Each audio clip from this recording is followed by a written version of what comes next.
All right, good people, I got a real easy one for you today. Don't think this is going to be too long of an episode, although that is famous last words, and I have been known to say that, and then it runs on for 17 minutes. It's a good start. It's a good start. All right, today we are doing a cocktail from Tony Abu Ghanim called Just for Mary. That's the name of the cocktail, and it is a fantastic Manhattan variation. This is a cocktail that I was really obsessed with in my early days as a bartender.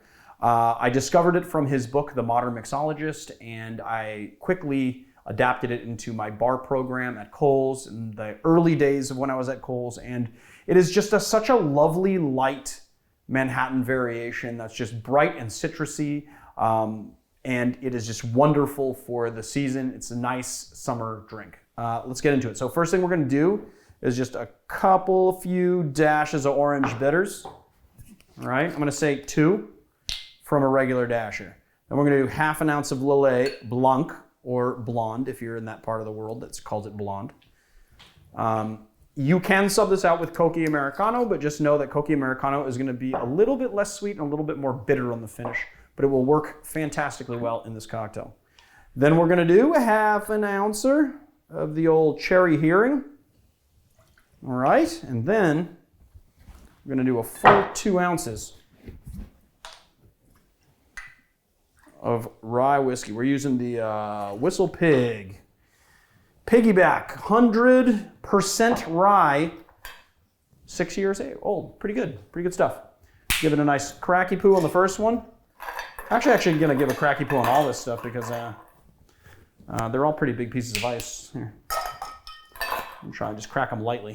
There we go. There we go. That's enough. That's enough. And then we're going to give it a nice stir. I'm going to talk to you guys right now about how Marius was trying to rope me into a conversation about Ryan Murphy shows because he's just very into The Politician on Netflix, which did you just find out about it now? No, but the new season just came out. Oh, okay. So you're just, it's like the new a week season ago or something.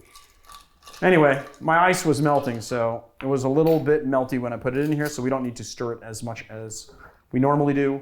Obviously, if you're doing this at home or for people, you want to use a chilled glass. I do not use chilled glasses on the show because I like to show you guys what the cocktail looks like. I think that color is important. Sometimes I'll log into an app and I'll see the photography of a cocktail that looks blue, and there's nothing that is supposed to be turning it blue. And that irritates me because it's just not the way the cocktail is supposed to look. And so what you make at home is different.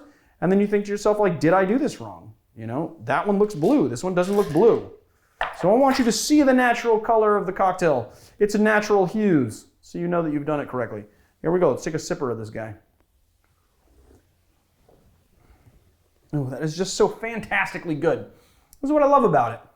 You get that nice cherry, kind of vibe to it from the cherry here, and gives a little bit of bitterness on the finish, but it's got that nice kind of savory cherry in the mid palate. It's really nice and bright from the Lillet, and then you get those nice rye notes. Really, really simple.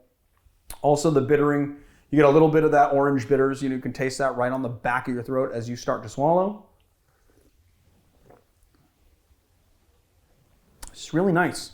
And you would think that the cherry herring dominates, but it actually doesn't dominate. It actually really splits its time between the rye bitters and Lillet pretty well. I said splits its time like it's like the rye and the Lillet were its parents, and it was a child of divorce. It's not going to live with the Lillet and then going to live with the rye separately and only seeing the Lillet on weekends or anything. It's just that you can really taste the other ingredients very, very well through it all. It's just a nicely balanced cocktail. There's nothing that dominates. You get a little bit of heat from the rye, which is really nice. And you get those spice notes as well. And then, you've got those orange bitters kind of tying the whole thing together. Seasoning this cocktail, like a little bit of salt, if you will.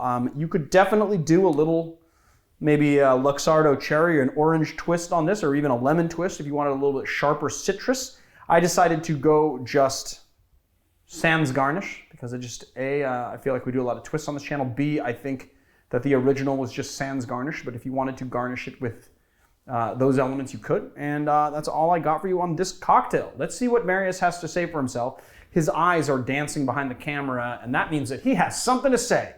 Take it away, Marius. No, this is just a short video.